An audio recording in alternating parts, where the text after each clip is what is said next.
भारत माता की, भारत माता की, इनकलाब, वंदे। दोस्तों, माननीय सुप्रीम कोर्ट ने मुझे 21 दिन की मोहलत दी थी। मैं तहे दिल से सुप्रीम कोर्ट का शुक्रिया अदा करना चाहता हूं, बहुत बहुत। उन्होंने चुनाव प्रचार करने के लिए मुझे ये मोहलत दी थी। 21 दिन कल पूरे हुए। अब यहां से मैं सीधा तिहाड़ जा रहा हूं। ये 21 दिन मेरे लिए बहुत विस्मरणीय है। मैंने एक भी मिनट खराब नहीं किया। रात दिन 24 घंटे देश को बचाने के लिए प्रचार किया है।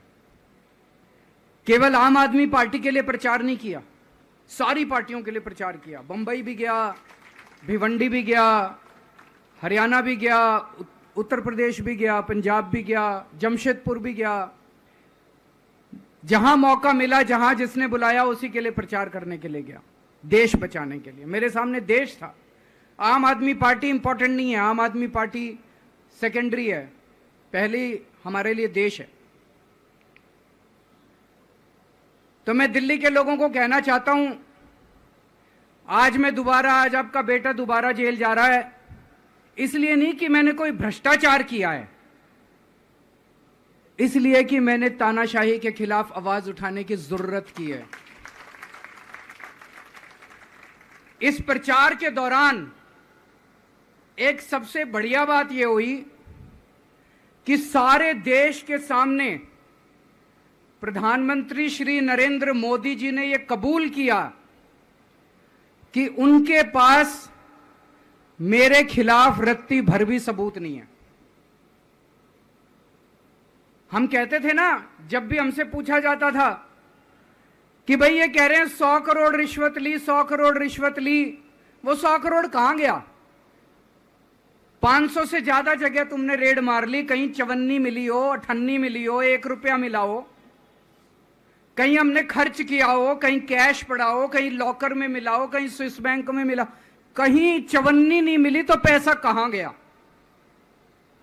तो एक टीवी चैनल के इंटरव्यू में उस टीवी वाले ने मोदी जी से पूछा कि प्रधानमंत्री जी, ये केजरीवाल चारों तरफ कहता घूम रहा है कि आपके पास उसके खिलाफ कोई सबूत नहीं है, आपके पास उसके खिलाफ कोई रिकवरी नहीं है, फिर आपने उसको गिरफ्तार कैसे कर रखा है?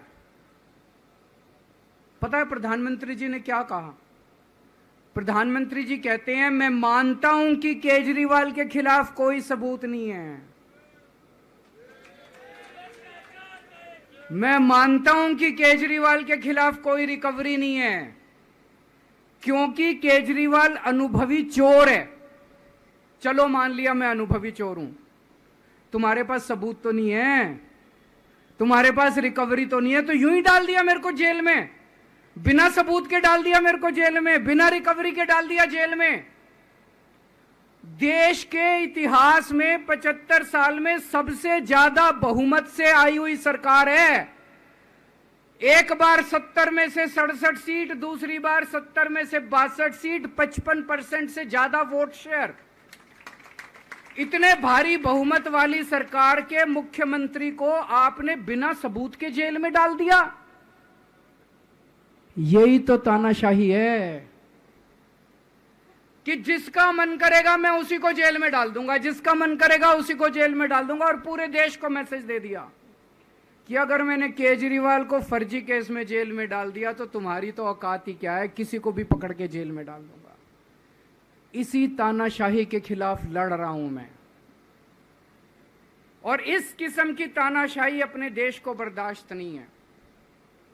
भगत सिंह ने कहा था ना कि जब सत्ता तानाशाही हो जाए तो जेल जिम्मेदारी बन जाती है, सबकी जिम्मेदारी है जेल में जाना, इसके खिलाफ आवाज उठाना। भगत सिंह के चेले हैं। भगत सिंह देश को बचाने के लिए, देश को आजाद कराने के लिए जेल गए थे। भगत सिंह देश को आजाद कराने के लिए फांसी पे चढ़े थे, हम देश को बचाने के लिए जेल जा रहे हैं।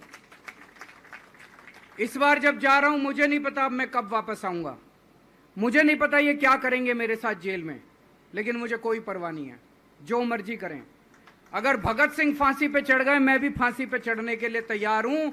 मेरे शरीर का एक एक कतरा इस देश के लिए है, मेरे शरीर के खून की एक एक बूंद इस देश के लिए है, मेरे जीवन का एक एक पल देश के लिए है।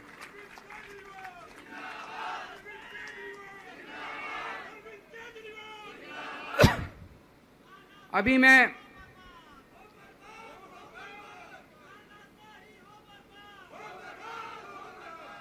अभी राजघाट गया था सभी साथियों के साथ।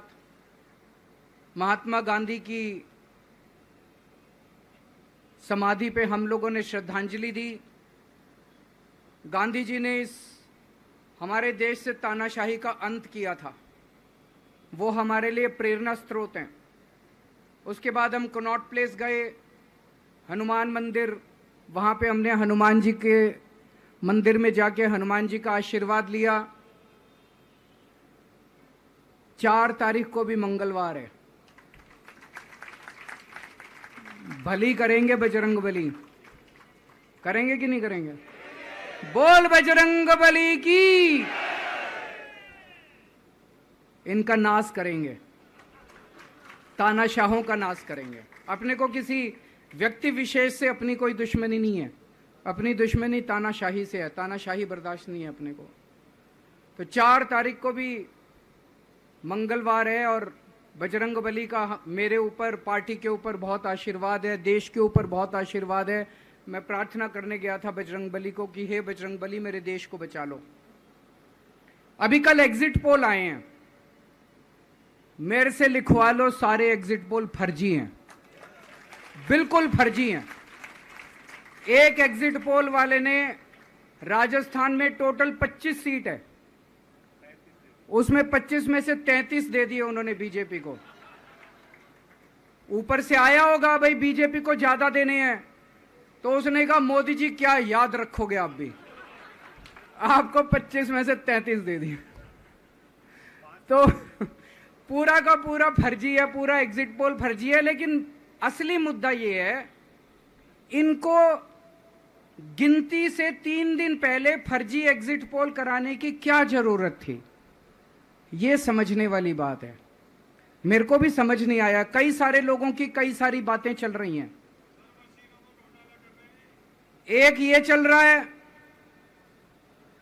कि इन्होंने मशीनों का घोटाला कर दिया, लेकिन मैंने संदीप पाठक को भी बोला है और मैं सारे इंडिया गठबंधन की पार्टियों को बोलना चाहता हूं, अपने अपने काउंटिंग एजेंट को बोल दो, पूरी तरह से सतर्क रहे। आखिरी तक अगर हार भी रहे हैं तब भी उठ के ना आए। कई बार क्या होता है, 1 राउंड में, 2 राउंड में, 3 राउंड में हार गए तो उठ के चले जाते हैं, उठ के नहीं जाना। सबसे लास्ट में रैंडम जितने बूथ होते हैं, ईवीएम मशीन होती है, उसकी पर्चियां पड़ती हैं, उन पर्चियों में से 5% पर्चियां उठाई जाती हैं। उन 5% ईवीएम की मैचिंग वीवीपैट की स्लिप से कराई जाती है। वीवीपैट पे जो स्लिप है उसकी काउंटिंग होती है, जैसे बैलेट पेपर की काउंटिंग होती थी, और उसकी काउंटिंग और ईवीएम की चेकिंग होती है दोनों की। एक भी मशीन अगर मैच ना करे तो वहां चुनाव रद्द कर दिया जाता है। तो अगर आपने ये चेकिंग कर ली वहां पे, तो इसका मतलब फिर ईवीएम का घोटाला हम बचा सकते हैं। फिर ईवीएम के घोटाला अगर कर रखा इन्होंने तो हम उसको एक्सपोज कर सकते हैं। तो सब लोगों ने लास्ट तक रुक के, आपका कैंडिडेट हार भी रहा है तब भी आखिरी तक रुक के आपको ये ईवीएम की चेकिंग करा के आनी है, ईवीएम और वीवीपैट की मैचिंग करा के आनी है। एक थ्योरी ये चल रही है कि इन्होंने इतना ज्यादा सीटें इसलिए दिखाई क्योंकि इनके लोगों ने शेयर मार्केट में इन्वेस्ट कर रखा है, और कल जब शेयर मार्केट खुले तो बम्पर होगा, तो ये अपने शेयर बेच बाच के खुद तो निकल लेंगे। बाकी एक थ्योरी ये चल रही है कि अफसरशाही पे दबाव डालने के लिए अगले 3 दिन में अफसरों से उल्टे सीधे काम कराने के लिए एक माहौल बना दिया गया।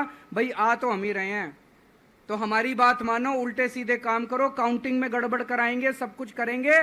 लेकिन फिर से मैं कह रहा हूं, अपने को, अपने काउंटिंग एजेंट, एआरओ, सब आरओ, सब लोगों को अपने को ट्रेन करके भेजना है और अपने को चौकन्ना रहना है।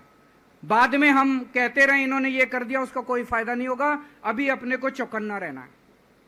एक थ्योरी ये चल रही है कि अगर इन्होंने कल ही कम सीट दिखा दी होती एग्जिट पोल वालों ने, तो हो सकता है कि इन दोनों के खिलाफ आरएसएस में और बीजेपी में कल ही बगावत शुरू हो जाती। 4 तारीख तक इंतजार ही नहीं होता, हो सकता है। तो कई सारी थ्योरी चल रही हैं, लेकिन अपने को सतर्क रहना है, चौकन्ना रहना है। मेरा अपना मानना है कि 4 तारीख को इनकी सरकार नहीं बन रही है। ये एग्जिट पोल से घबराने की जरूरत ही नहीं है, माइंड गेम है इनका, माइंड गेम खेल रहे हैं। आपको डिस्करेज करने के लिए, डिप्रेशन में डालने के लिए बिल्कुल नहीं जाना। आप उससे जाओ कि आप जीत रहे हो, आप अपने उस कॉन्फिडेंस से जाओ कि आप जीत रहे हो, और आखिरी तक आपको बैठे रहना है, किसी भी हालत में बैठे रहना है आपको। हमें हर एक को लड़ना पड़ेगा। ये चुनाव किसी पार्टी का या किसी नेता विशेष का नहीं है। ये चुनाव इस देश को बचाने के लिए है, इस देश में जनतंत्र को बचाने के लिए है। जिसके लिए भगत सिंह, गांधी जी सब लोग लड़े थे, वही माहौल आज है। जिस तरह से हमने अंग्रेजों को हटाया था, आज इस सत्ता को अपने को हटाना है। तो मैं सभी आप सब लोगों का, सभी साथियों का बहुत बहुत शुक्रिया अदा करना चाहता हूं। बहुत साथ मिला आप लोगों का इन 21 दिनों में। अब जब भी मैं लौट के आऊंगा फिर मिलेंगे आप लोगों से। तब तक के लिए अलविदा।